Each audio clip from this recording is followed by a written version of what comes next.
Today is Friday, November 4th, and I'm back for my stitching update. It has been 2 weeks since my last ones. I hope you've all been well and you've been stitching and making and creating all of the things. If you're brand new to my channel, welcome. My name is Olivia, and this is Pumpkin Hollow Quilts. This is a video podcast where I typically do talk about my cross stitching as well as my quilting. However, if quilting is not something you're interested in seeing or hearing, I show it a little bit later on in the video, and I let you know in plenty of time that they'll be making their appearance, so that way you can go on to the next Flosstube video. And if you are a returning subscriber, welcome back. So how have you guys all been? Hope you've had a great 2 weeks since we last sat down to chat. Today is a very stormy day. The weather forecast describes it as an atmospheric flood, which just means we're going to get a ton of rain and high winds. So I have the windows all the way open. I have the lights on in here today. So I'm hoping that you'll be able to see everything and that it won't be terribly dark. I did test it out a little bit, so I think it's going to be okay. The decor behind me has changed, so I do have all of my autumn Thanksgiving. I love this time of the year. I love the colors that are outside and all of the trees. I love the way that the weather changes, and except for today, becomes very crispy. We are going to get some crispy days next week, but for right now, it's going to be very soggy. But I really love being able to enjoy autumn for a little bit longer. The quilt behind me, which I will talk about it a little bit more in the quilting segment of the video, the quilt behind me is called Pumpkin Patch, and it is out of the quilt magazine, Primitive Quilts and Projects. However, it is a PDF download that you can purchase from their online shop, and again, I will talk about all of that in the quilting portion. So today's Flosstube video is number 100 for me, and it's my own personal milestone. I realize in the grand scheme of celebrating milestones, this one is very small, but for me personally, having 100 Flosstube videos is a huge accomplishment, and I can't believe that there's this many on my channel. When I first started out, I honestly did not know what to expect. And a lot of you guys have been with me since the very beginning, and you've seen how I started out and how I made that transition into what how I decorate, what I stitch, and just kind of all that. You've watched me change over the past 4 years, and I really do appreciate all of you guys who have went along the journey with me, stuck with me, and for all of the people who found me along the way. I'm just very grateful and appreciative of all of you guys. I did watch a new Flosstube over the past 2 weeks. Her name is Monica Gum, and her Flosstube channel is called Peaceful Time Flosstube, and there's a / Monica Gum, and I will put a link to her Flosstube channel down below. I've only been able to catch one of them so far, but I do plan on going back and watching her previous ones, and I did enjoy her video very, very much, so I think you guys will like her. So I did have a couple of questions in my last video that I thought I would go ahead and answer today. The first question is, do I put glass in my frames? And if not, how do I keep them from getting dusty? So I do not put any glass in the frames that I remake. A couple of reasons. The first one is there's really no place around here where I could go get a custom size piece of glass cut. I would imagine I could probably go to Michael's and probably order one. The other reason is because I actually like the look of them without.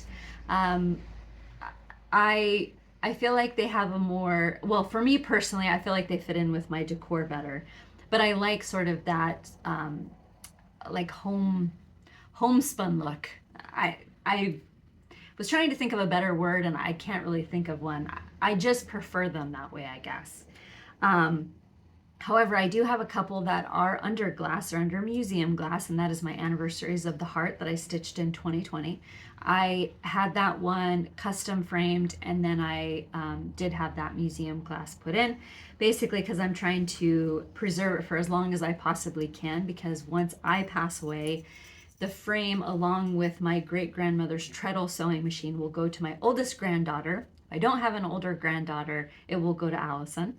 and then she will pass it down through the female line of the family, and I want to be able to preserve it for as long as I possibly can. And the other one was Queen of Freedom, and that is because she has a lot of beads. She has some larger crystal beads, and I figure that as time goes on, if any of the beads should fall off, they'll go right into the bottom of the frame, and then whoever has it can then decide to get it fixed. And it also hopefully will get passed down through the generations, and I want to be able to preserve it for as long as possible. Now, I know a lot of you guys will probably say, well, Olivia, what about your samplers and things like that? Honestly, I like them without, I like the look of them without glass. I again realized that at some point I could decide to put glass in them, and that's something for down the road. But for right now, I really just like them without glass. The dust factor, I will take a clean, dry washcloth, hand towel, and I will just foof them and just get the dust off of them if there are any on there. I mean, we live in a kind of a, well, we live in a farming area, so it does get very dusty in the house from time to time. And I'm honestly, I feel like I'm going to get so much blowback for this. I just make sure it's a clean, dry rag, and I don't like wipe it. I just kind of foof it, if that makes any sense. And the last question is a quilting related one, and it is, what kind of batting do I use? I use Warm and Natural. And she noticed that I don't have any fold lines in the quilts that hang up behind me. How do I store them? So they are folded up and put into totes. And when they come out, if I am planning on hanging them, I do iron the creases out. It does take a couple of days for them to completely relax. So the very first day that I hung this up, there probably would have been a more noticeable line right here in the middle. But then because I did iron it, and then it's now had several days where it's hung, those creases kind of work themselves. I'm going to go ahead and jump right in and start talking about what I've been working on over the past 2 weeks. I started the 2 weeks by working on Elizabeth Furniss 1836 by Hands Across the Sea Samplers. I am stitching this with Yvette. I'm also stitching it with Christy Crosshatch Quilts and Becky Socks for Moms. We started working on this together on Yvette's birthday, which was the beginning, middle of October. So this one here is actually going to be my focus piece. I think that's the wrong word, because I will still have other things I'll be working on. But when I do work on her, I do plan on working on her until I have a page finished. So she will be something that I will focus on when she comes up in the rotation, getting those page finishes, because I do want to get her finished sometime next year, whether it takes me a year to finish or finishing her by the end of 23. I feel like my words are wanting to come out a lot faster than my mouth can go. So I did get a page finish, and one of the things I did decide to do is eliminate the verse that is at the top of the sampler. Originally, I was just gonna, I had 3 different things I was thinking about. One of them was to stitch the verse and then abbreviate my great-grandparents' names and fit them in the middle section. There's an opening, and I'll show it right here. So I was thinking, well, I'll stitch the verse on either side, and I'll do this because I really like this. And then I would just abbreviate my great-grandparents' names. The problem I was running into is that my great-grandfather is William Frederick Sr., and he married a Mary. And my grandfather is William Frederick Jr., and he married a Mary. And I am planning on doing a sampler for my grandparents as well. And I wanted to make sure that both samplers, it was very obvious who I did them for. I didn't want there to be any confusion within my own family, because they would look at it and think, well, why did you do 2 samplers for Grandma and Grandpa? And also for generations to come. I wanted to be able to make sure that each one was representing them, so that way if they decided to go do a little bit of research on the great-grandparents and my grandparents, that they would know which sampler was for whom. So I thought, well, I would just abbreviate their names, and then my next option was to eliminate all this together, put my great grandpa's name here, my great grandma's name here, and then figure out some other motif to put in the middle. And I forget what the third one was. There was another option. Maybe it was to make a shorter verse and widen this. So I have decided to eliminate this altogether, stitch my great grandfather, great grandmother, and then put a motif in the middle. So it's a page finish for me. And I know that if you're looking at this, you're saying, well, you didn't stitch the over one verse. It's because I'm eliminating it. And I am actually not going to add their names until I have finished all the way over here and I know exactly what I have to work with. So for now, it's a page finish. And then this is actually going to come around in the rotation again. And instead of going across, we're going to go down and basically work our way towards the very bottom and go across, because there is a lot of stitching down here in this lawn area. So we're going to go down and then over and then go back up, and then every once in a while drop down and do some of the grass, and just kind of like go up here, then drop down and do some of the grass. I hope that makes sense. So let me show this again.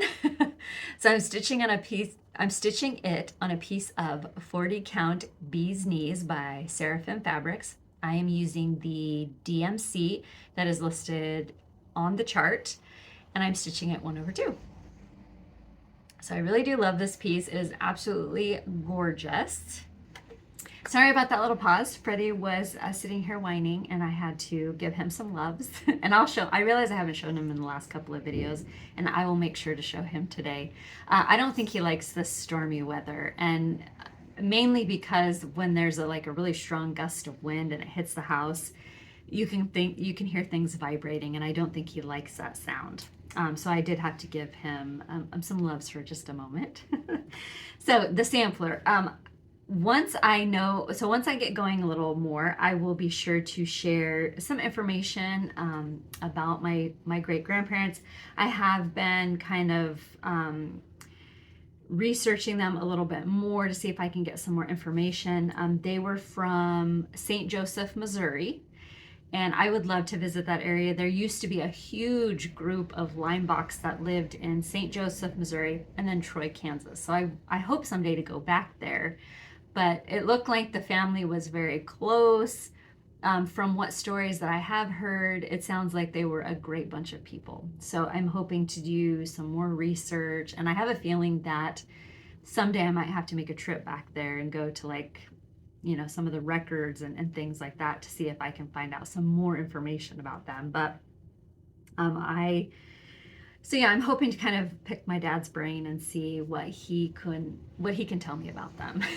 My next project is Harvest I Grow by Homespun Prims by Lori, and I'm hoping originally I thought maybe I could get this done by Thanksgiving, but I'm not sure that's going to happen. Right now I'm hoping that I can get it done by the end of November.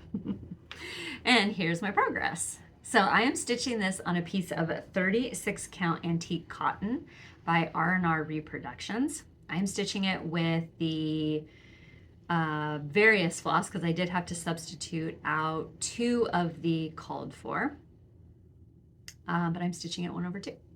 I love this one. I love the colors of it. It's just so absolutely beautiful. All of the autumn colors that I absolutely love.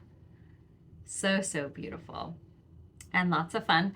I haven't quite decided what I am going to do down here on the bottom. There is a name down here. I don't know if this was a reproduction sampler or if it was one that the designer designed, but I am thinking that I might switch that out. I haven't quite decided what I want to do.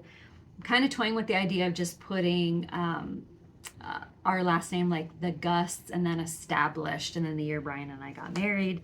Still kind of thinking about it. I might just go ahead and stitch Hannah's name, but I also like the idea of doing that, of changing it and personalizing it to our last name. So I definitely need to decide that very soon. I did have a new start over the past 2 weeks. I had So with getting out my Thanksgiving decor, I got to thinking about, so Thanksgiving is one of the holidays where I know I need to focus a little bit more on making smalls and, things to hang around the house. But Christmas is the other one because I got to looking at my pictures from last Christmas, the trench bowl and kind of around the house. And I realized that I don't have a whole lot of cross-stitched finishes. And I think I remember talking about this last year and saying, this year I needed to focus on stitching some of those. And of course I didn't. And the year went by way too fast. So here we are, it's November, and I'm like, I need to start thinking about Christmas frame pieces and then smalls as well. So I went ahead and I started this one. So this is Christmas Joy by Homespun Prims by Lori.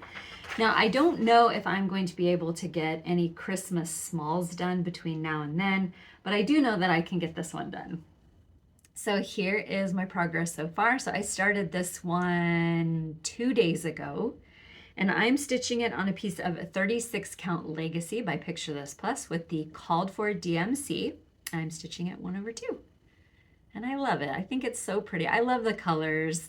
Next time I show it, there's a lot more colors. There's some yellow, more greens, and just definitely a very beautiful prim Christmas piece. So I cannot wait to get this one done. It will fit in a 5x7 frame, so that makes me very excited. So I don't have to cut anything down, and I can just go out and see what I have out in the dungeon.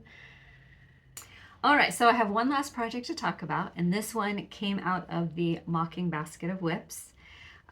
So between this one and Autumn on Lazy Bear Mountain, I only have 2 outstanding whips remaining, which is a wonderful feeling. Now, I realized that as I was working on Autumn at Hawthorne Hollow, my intention, and I know I talked about this in my videos, was to work on Autumn on Lazy Bear Mountain next. But when I finished my Hawthorne Hollow piece, I wasn't really feeling like working on Lazy Bear Mountain. Not because I don't love it. I do. I absolutely love it. But just because I was feeling a little bit burnt out on working on big Autumn pieces. Now, I know that's going to change. And what I've decided to do is between my Coming to America Women of the Mayflower and my Beast, I will kind of rotate them as, when it comes time to work on a whip, I'll see how I feel.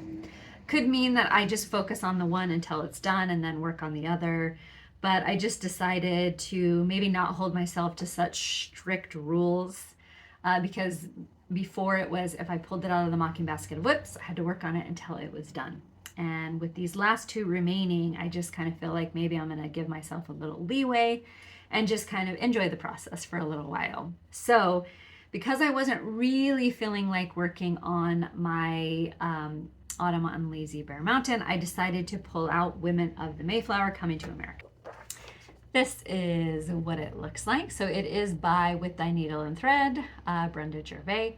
This particular chart came out in 2020, and I pre-ordered it as a kit. So I knew what the sampler looked like, but I didn't know what the kit looked like. And when I ordered it with the knowledge that it was going to come with a piece of hand-dyed linen that was supposed to have been dyed to match the called for linen, which was Vintage Country Mocha. And I love a good piece of Vintage Country Mocha, but at that time in 2020, I was trying to expand my horizons a little bit. So I went ahead and I ordered I ordered the kit with the hand-dyed linen. And when I got it, I love the piece of linen and I love Coming to America, but I don't love them together because the piece of linen does not look anything like Vintage Country Mocha.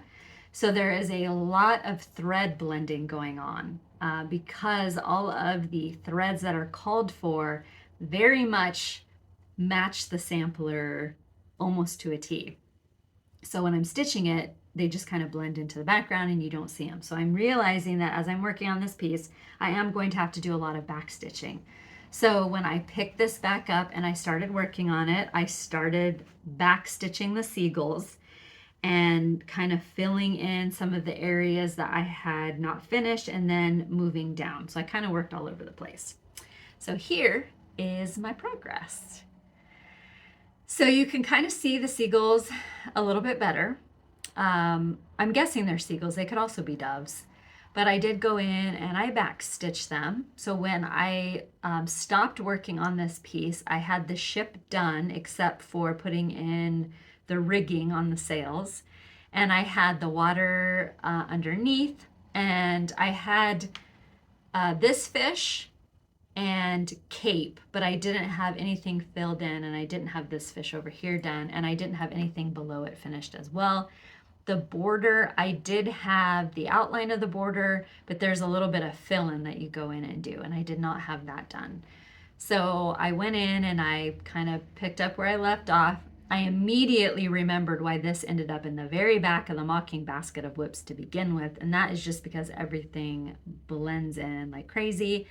I'm not going to change any of the threads at this point because a lot of the threads that are up here go down below, and I just feel like you'd notice that right away. You would see that how faded this is and then how bright and bold this is down here.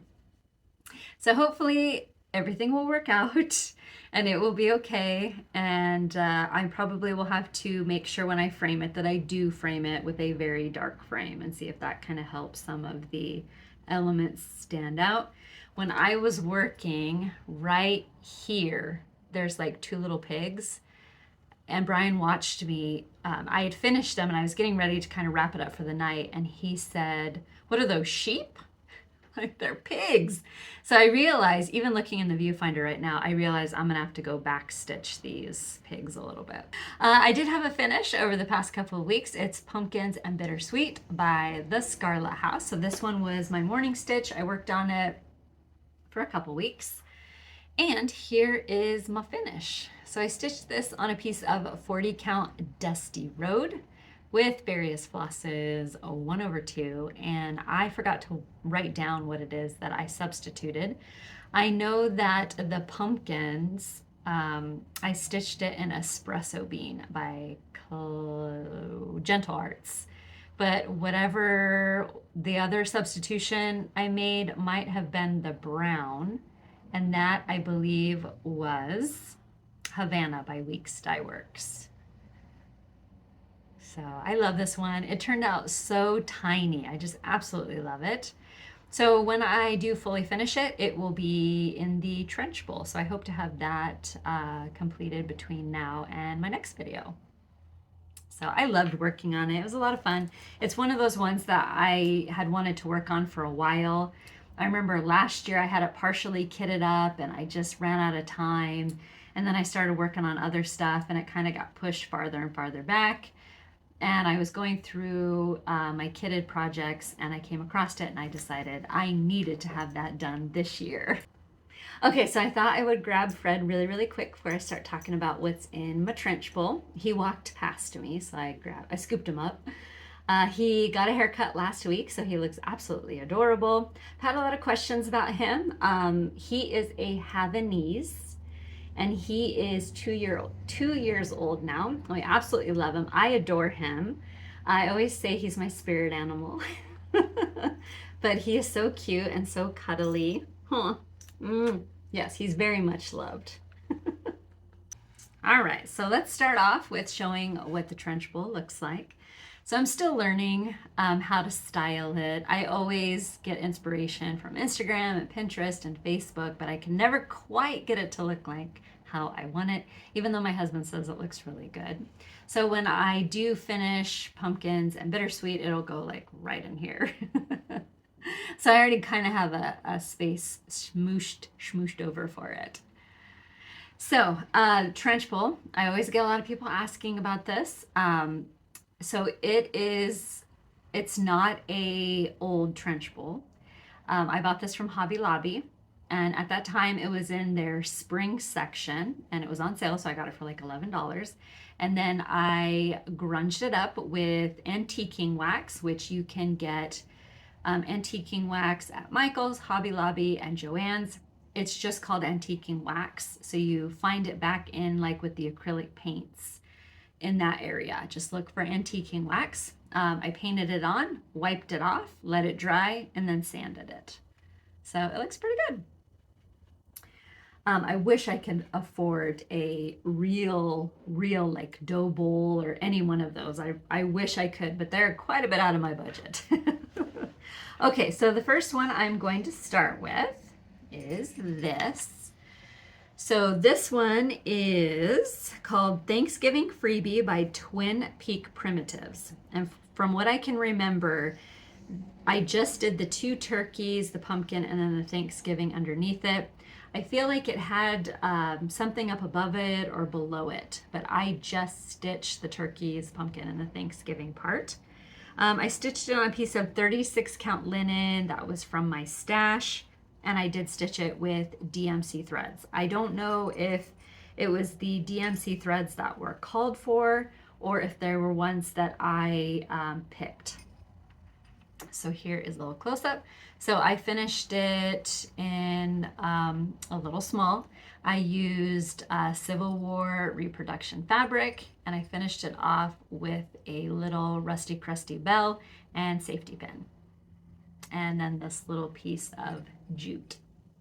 It is Primitive Style Pin Keep by Country Rustic Primitives, stitched on a piece of 35 count sheep straw with the called for DMC 1/2.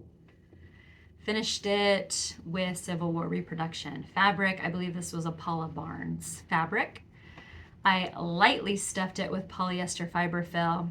I finished it with some antique buttons that my grandma had given me and used a little rusty crusty safety pin. Super cute. That one I actually will use it for other times during the year because I feel like it doesn't scream autumn. So it's just a great filler for when I need a little something tucked in. The next one is Primitive Give Thanks by Country Rustic Primitives. I'm afraid I do not remember what it is that I stitched this on. I believe it is a 32 count. I stitched it with the called for DMC, I believe, and I stitched it 2/2. I finished it with some Civil War reproduction fabric, and I also finished it off with a little rusty safety pin. It is really stuffed, and I do actually remember working on this. I worked on it in 2020, and that was the year we had the forest fires that actually were not that far from here, along the Cascade Range. It was kind of like all along the Cascade Range behind us, and then down the Santiam Canyon, and we were just socked in for like 2 weeks with smoke. And my last one is a Pumpkin Hollow by Homespun Prims by Lori. It's stitched on a piece of 36 count with DMC, and I did stitch it, it looks like 2/2. I did change the lettering right here. So the original has pumpkin spelled P-U-M-K-I-N. And I realized that if I would have left it, everybody would have pointed it out to me. And so I kind of squeezed pumpkin in there, all one correct. I personally liked it, just, you know, sort of like the primitive spelling of pumpkin, but it was not worth the aggravation of listening to everybody in the house point out that it was spelled wrong. So I did use Civil War reproduction for the back. It is not stuffed super tight. So I love it. And of course the name Pumpkin Hollow, and how could I not stitch it? So I will try to show one last look. I kind of disturbed everything. One last look at the trench. And hopefully the next time we meet, I will have another one in there too. Right, so I had to pause because I realized I forgot a couple of things, and one of them was the information I need to share next. So I participated in a Halloween Halloween Smalls exchange with some Flosstube friends. Once again, so many words are trying to come out, mouth is only working so fast. It was so much fun to participate. It was hosted by Helen D, and she also was the person I created for. And I made her a drum, of course. and that is Halloween Menagerie by Threadwork Primitives. And I will insert pictures of the finish somewhere in here. She absolutely loved hers, which makes me very, very happy. I stitched hers on a piece of old milled Java by R&R Reproductions, a 32 count with the called for threads 1/2. My exchange piece finally made its way to me. It got held up back east, and it was just hanging out somewhere in a post office parking lot somewhere. And I know that my partner, who was Michelle, Mama Loves Gigi, I know she was super worried that it had just went AWOL, but it finally moved and I received it right before Halloween. So it was perfect. And this is what she made for me. So a little bit of information about it. It's called Pumpkin Crow by the Elfin Forest on Etsy. She stitched it with sulky threads on 36 count. And I don't have my glasses, so I'm gonna scroll the name of the linen. It's by Fox and Rabbit, and I apologize. But yeah, I should probably learn to bring my reading glasses out here, especially when I'm wearing my contact lenses, but I never think about it. I just try to do my best and muddle through.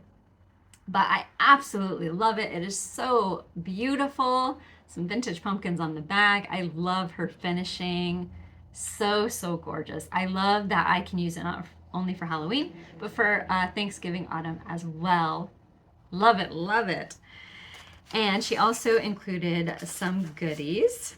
And here is this adorable vintage cat, which I will be using this the next time I stitch a Halloween small. I love it. I love anything vintage. Some glow-in-the-dark Mill Hill beads. And I can't wait to find a project to put them on because they will be so absolutely cool.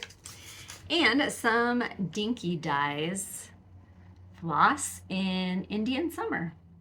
And I don't think I've ever used Dinky Dyes before, or Dinky Dyes silk, so I definitely want to find something to make with it. And this beautiful card. Love it, love it. So thank you so much, Michelle. Oh, before I forget, some thread bling. Love it. Love it, love it. So thank you so much. So in my last video, I did have a giveaway and I actually showed the giveaway prizes. So that was awesome. And thank you to everybody who played along. The question that I asked was, do you like pumpkin spice? And it's pretty mixed. A lot of people love it. A lot of people hate it. And I love like pumpkin spice latte, like Starbucks. I of course love pumpkin spice anything in breads. Pumpkin pie, it's got to have like a lot of whipped cream on it. But for the most part, I do love like pumpkin and pumpkin spice. I remember one time I tried some pumpkin pie ice cream and it tasted like I had squirted a full bottle of perfume in my mouth. It was awful. So, but yeah, sometimes I agree. It can kind of get a little bit like, it almost, yeah, it does get a little perfumey. So, but yeah, it was definitely like split in the middle. I pretty much like anything, you know, like autumn, like apple spice, nutmeg, cloves, ginger, cinnamon, that kind of stuff. I pretty much like all that kind of stuff. So yeah, I do love pumpkin spice. I don't go overboard, but I do like it. And of course, I love pumpkin everything. So if I call your name, what you will need to do is contact me via email, and I will put my contact information down below. Send me your address and I will mail your prize. I will get your prize out in the mail to you. The first winner is for Autumn Love by Lori Holt, and the winner is Renee Myers. Number 2 is for the Frosty Typeface Cross Stitch, and the winner is Diana Sanders. Number 3 is for the Desert Daybreak Quilt Pattern, and the winner is Joyce Littrell. Apologize if I said your name wrong. Number 4 is for the Ivy and Fern Quilt Pattern, and the winner is Sophia Lucero. It's Lucero. I apologize if I butchered that. Number 5 is for the Painted Meadows Quilt Pattern, and the winner is X Stitching Librarian. And number 6 is for the pack of project bags from the Fat Quarter Shop, and the winner is Deborah Thornhill. So congratulations to all the winners. And again, if you can get a hold of me via email, you can also contact me on Instagram, Pumpkin Hollow Quilts, and send me your address. I will get your prize out in the mail to you soon. So today's video also has a giveaway, and if you are interested in winning, what you will need to do is be a subscriber, like the video, and answer the question down below, also indicating somewhere in your comment which items you are interested in winning. Today's giveaway, I believe, has 5 options up for grabs. So they are: number 1, this is a month-to-month sticker set by Stitching with the Housewives. Number 2 is the cross stitching journal by It's So Emma and the Fat Quarter Shop. Number 3 is Christmas Garden. So this is a used copy. It was passed to me, and now I would like to pass it on. So this is number 3.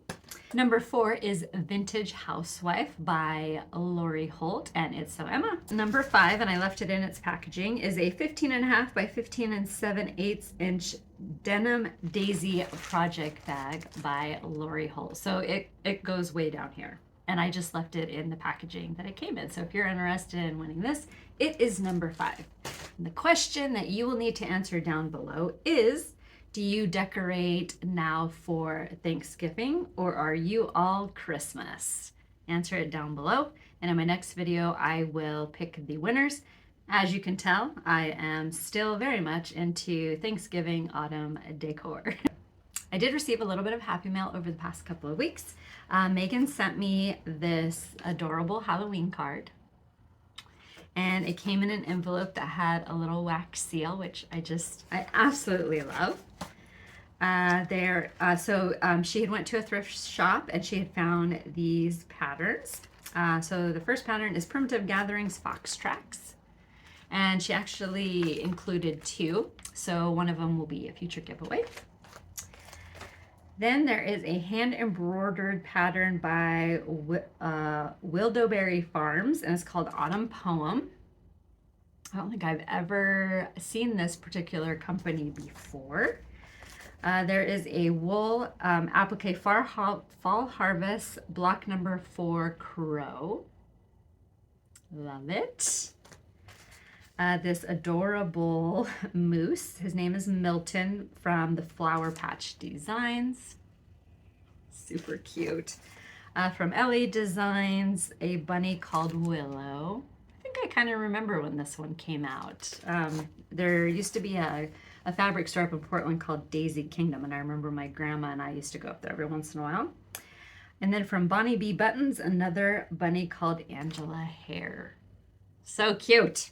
So thank you so much, Megan, for thinking of me. And then from Wendy, she sent me this card and a note. And let me make sure I get all the details. So she wanted to send me a project bag as a congratulations for having 100 Flosstube videos and for my birthday. So she sent me this beautiful Christmas project bag. Now she does have a Facebook store where occasionally she will sell these. And let me make sure I get the correct name. So the Facebook page is called Project Bags by Atlanta Stitcher, and she only posts them periodically. So I will put, I'll put a link to her Facebook page down below, or if not, it is Project Bags by Atlanta Stitcher. Oh, but I love it, and I've already put it into use. It's currently holding my Christmas Joy, the chart and the DMC thread are in here, and I love it. So it's already getting used. Thank you so very much, Wendy. I guess I should show the back too. This is what the back looks like. Oh, I just love it. Thank you, thank you. And before I forget, she had went to a retreat where the Primitive Hare was the designer, and so she had her sign her spooky countdown, and to have her practice before she signed it, she had her sign this little scrap of muslin, and then she sent it to me. So I will attach it to the back of my spooky countdown because I am planning on stitching that next year. So again, thank you so very much, Wendy. And Megan, it was so very generous of you guys to send those to me. Well, my friends, as far as cross stitching goes, that is all I have to show and share in today's video. I am going to start talking about quilts next, so if that's not something you're interested in seeing or hearing, this is a great stopping off point. And I really do thank you so much for stopping by and hanging out with me today. I do feel like my words tripped all over themselves in this video, but we all have days like that. I just have so much I want to talk about. Anyway, you can always see what I'm up to in between my videos, and I will put all of that information down below in the description box, as well as all of the cross-stitching items that I have shown and talked about in today's video. So I hope you have a great week, couple of weeks. And now I'm going to talk about quilts. All right, let's talk about quilts. So I know I briefly mentioned the quilt hanging up behind me at the beginning of the video, but I am going to go ahead and talk a little bit more about it. So it is called Pumpkin Patch, and the designer of it is Rhonda McCrae, and it was originally published in the 2014 fall issue of Primitive Quilts and More magazine. However, on the Primitive Quilts and Projects website, you can just purchase the PDF download of Pumpkin Patch, and I'll put a link to it down below. All of the entire quilt is made from Civil War reproduction fabrics in all of my favorite fall colors. It's one of my favorite quilts. I do say that about all of them. But I was really looking forward to getting it out this year. And it was a quilt that I did back in 2020. It was another one that I put together when we had all of that horrible forest fire smoke from the forest fires on the Cascades. And so it kept me company during those really gloomy days. And I think I knew Hocus Pocusville was going to have to get put away, and I was sad, but I was looking forward to having this one out again. I did quilt it myself on my long arm, and I quilted it in my favorite swirl motif. I absolutely love swirls. I feel like they don't all have to be perfect. Occasionally you bobble the little swirl as it goes around, and I just feel like it's a very forgiving quilting motif. But I love it. And if you're interested, it is still available. Or if you have the fall 2014 edition of that magazine, it is there. So love it, love it, love it. I get a lot of people asking me where I purchase my Civil War reproduction fabric, and I get it kind of everywhere. I buy it online, I buy it on Etsy. I will buy it from the Fat Quarter Shop occasionally, and I also have a couple of really nice quilt shops. One of them is really close to me, and that is the Speckled Hen in Aurora, Oregon, and the other one is Sisters Quilt Shop in Chehalis, Washington. And quite honestly, if that one was any closer to me, I think I would live there. They have an amazing amount of fabric in that store, and you can shop online too. So I was able to finally work on these blocks. So these are October's blocks, and I finished them last night. They sent 6 for October.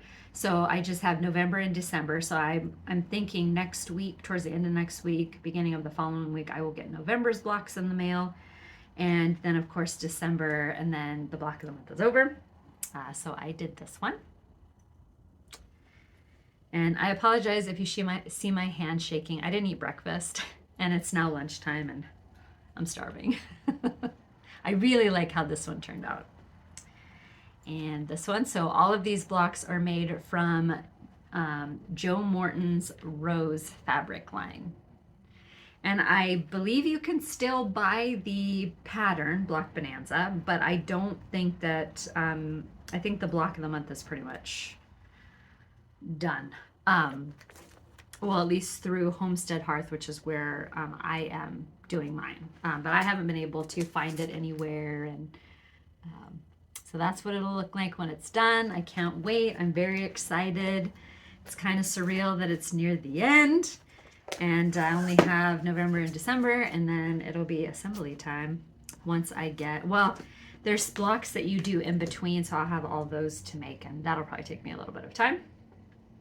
Let's see.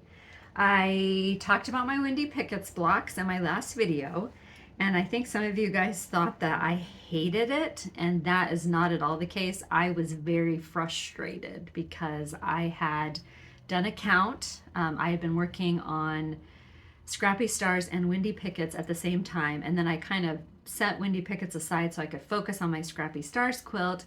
And I had done a count and thought I only needed 10 blocks of Windy Pickets. When I came back to it, when I got back to it, I started making blocks thinking I only had to make 3 after I had made a few, and then I did a count and I still had to make 10. So I was just extremely frustrated that I still had to make 10 more blocks. It wasn't that I wasn't enjoying it or I hated it. I was frustrated. So I did finish making all of the blocks, and then I went ahead and started working on setting them into the quilt. They are set on point, and then I quilted it. And here it is. So I do love how it turned out. So this little bit of fabric right here on this inner border is a vintage Judy Rothermel that I've been hoarding, and I really didn't want to have to cut into it. But my friend Retha told me that it's better to enjoy it in a quilt than in a drawer, and that's true. So I do love how it turned out. Originally, I thought that I was going to be able to hang it in I have a quilt hanger on the other side of the room, and I thought I would be able to hang this there, but it is just a little bit too big. So I will just use it as a throw. But I love it. The quilting motif that I did, I just free motioned what looks like ribbon.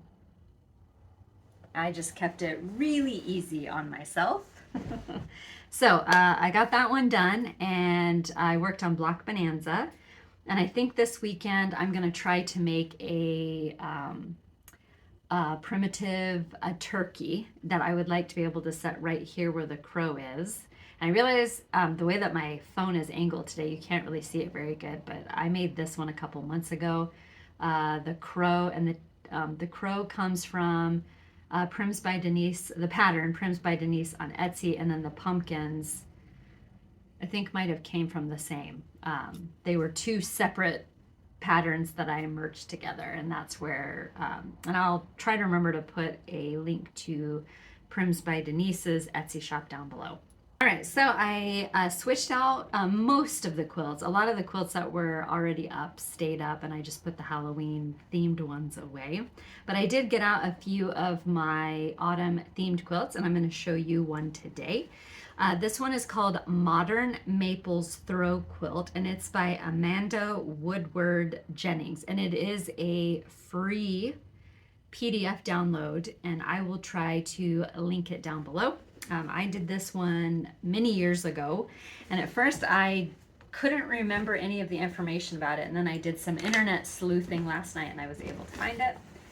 So it is quite a large quilt, and I did it with batiks that I had in my stash. I was just looking for some sort of a fall quilt that I could make at that time, but it is, I feel like it's way bigger than a throw. So it's definitely not easy to get it all in the picture. But I do enjoy getting it out each year. And again, I quilted it with the swirl motif.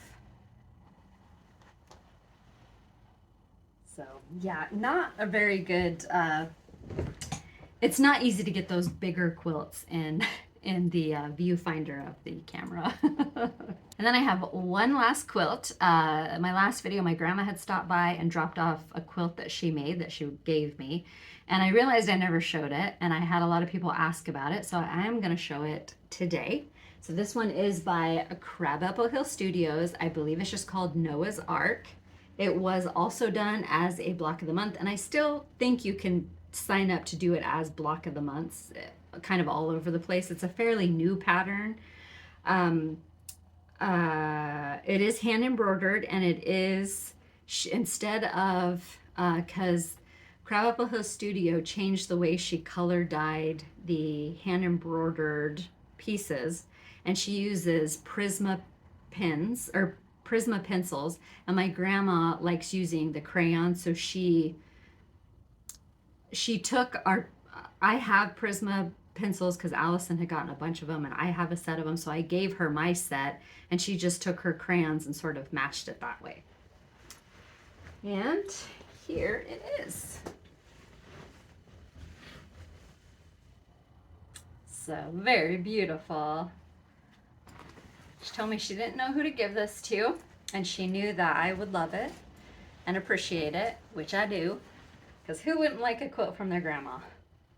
So there's that one. So I quilted clouds all over it.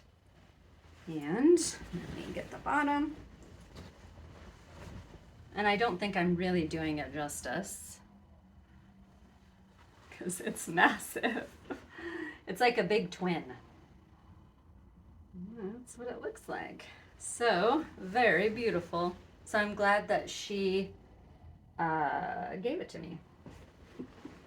And she told me whenever she misses it, she will just come by and visit it. And there's that. So yeah. Yeah, those bigger quilts are very hard to make sure. I don't do them justice. And I have a lot of people saying that, oh, you should go outside and take a picture of them. Days like today, it would just blow away like a flag. All right, well, my friends, that brings me to the end of my video. If you stuck around for this length of time, thank you so very much. I do really appreciate it. For some reason, making this video today has taken almost 3 hours, which I don't understand where the time went. It's, every time I sit down to do these videos, there's like some sort of a time vortex. I don't know. I didn't even do a bunch of deleting either, so I don't know. So now I'm going to send all the different clips up to the video editor, or send it to the cloud so I can go pull it off and edit it, and hopefully it all goes well. My plans for the next couple of weeks is just to continue working on everything, and maybe a few new things, who knows. But I'm really enjoying working on all of the projects that I'm working on. I do plan to get the binding on my windy pickets, and I will also be celebrating my birthday. My birthday is November 12th, and I will be 45 this year, which I do get a lot of people give me a hard time about it, but I'm fine with it. I don't feel like I'm 45. I still feel like I'm 21, but my body says differently. But yeah, I'm totally fine with it, and we're gonna have family over, so that'll be good. All right, so my end spiel. If you'd like to see what I am up to in between my videos, you can follow me on Instagram. I am Pumpkin Hollow Quilts, or I do have a Facebook page called Pumpkin Hollow Quilting, and I will put a link to both of those places down below, as well as all the other ways you can get in contact with me. Thank you so very, very much for stopping by today, and I hope you have a great 2 weeks. Bye-bye.